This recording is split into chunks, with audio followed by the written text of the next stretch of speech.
जय हिंद students, this is class 7th history chapter number 8। New religious development in the north India.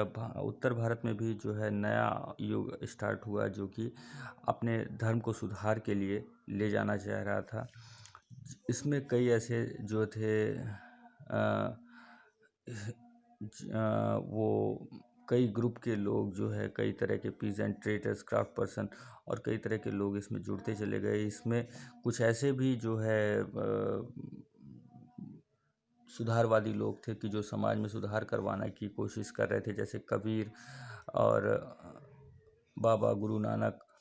इन्होंने जो है रूढ़वादी धर्म, जो कि मतलब एक समझ लीजिए कि बिल्कुल कंजर्वेटिव थॉट के साथ चलता है, उस पर भी जो है उन्होंने जो क्रिटिसाइज़ किया। और इसके साथ साथ तुलसीदास, सूरदास जैसे संत भी नॉर्थ इंडिया में आए जो राम और कृष्ण की भक्ति से जो है रिलेटेड थे। तुलसीदास ने रामचरितमानस लिखा है जो कि अवधी भाषा में है। यहाँ पर सूरदास की बात की जा रही है। सूरदास ने जो है अपने कृष्ण भक्ति के बारे में काफ़ी बातें लिखी हैं। इसमें सूर सागर, सूर सारावली और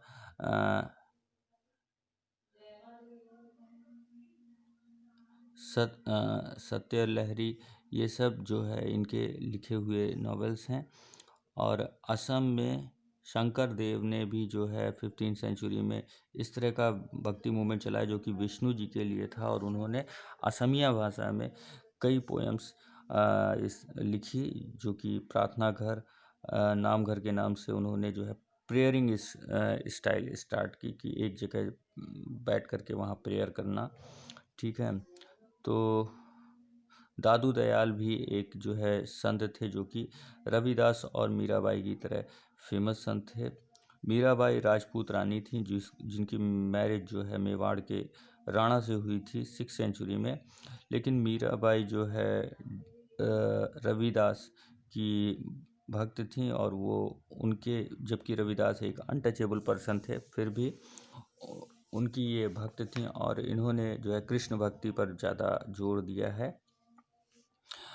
और इन्होंने चैलेंज किया जो अपर कास्ट और लोअर कास्ट की बातें हैं उस पर काफ़ी ज़्यादा जोर दिया कि ये चीज़ गलत है। और ये राजस्थान और गुजरात में काफ़ी फेमस थी। और यहाँ पर ये भी है कि जो भी सूफ़ी संत या इस तरह के भक्ति आंदोलन हो रहे थे, मूवमेंट हो रहे थे, उससे रिलेटेड लोग जो है अपनी रीजनल लैंग्वेज में भजन कीर्तन या गायन किया करते थे, जिससे कि वो काफ़ी अपने एरिया में पॉपुलर हो जाते थे, जिसको सामान्य लोग भी अच्छी तरह से समझ लेते थे। तो इससे हमारी कल्चर का भी डेवलपमेंट हो रहा था। कबीर एक ऐसे संत थे जो कि किसी धर्म से या किसी मतलब किसी गॉड जैसे शिव, विष्णु या दुर्गा, किसी की बात वो नहीं करते थे, बल्कि उनकी बातें जो थी वो सामाजिक रिफॉर्मेशन के लिए थी। मुस्लिम्स और हिंदूज़ में जो कि गलत रिचुअल्स चली आ रही हैं या कुछ ऐसी परंपराएं हैं जो कहीं कुछ गलत हैं, किसी के साथ भेदभाव कर रही हैं, उन पर इन्होंने बहुत सारा क्रिटिसाइज़ किया। और इनके जो भक्त थे वो जो है मुस्लिम भी थे और हिंदूज़ भी थे। और कबीर के साथ जुड़े हुए लोगों को कबीरपंथी शाखा कहा जाता है। तो कबीर बीजक में जो है इनके बारे में लिखे हुए कई जो कबीर ने थॉट दिए हैं वो सब मिलते हैं। गुरु ग्रंथ साहिब, पंच वानी, इनमें जो है कबीर के रिलेटेड थॉट भी लिखे हुए हैं। कबीर की टीचिंग जो थी वो रिलीजियस ट्रेडिशन या कुछ ऐसी चीज़ों को क्रिटिसाइज़ करती थी जो कि गलत थी। ब्राह्मणचल हिंदुज़म और जो है इस्लाम, और इसमें जो है कास्ट सिस्टम या कई तरह की जो है गलत चीज़ें जो कि क्रिटिसाइज़ करने लायक हैं या जो उन्हें गलत लगी, उन पर उन्होंने बहुत सारा क्रिटिसाइज़ किया। और ये जो है इनकी लैंग्वेज बिल्कुल सरल थी, लोग आसानी से समझ सकते थे।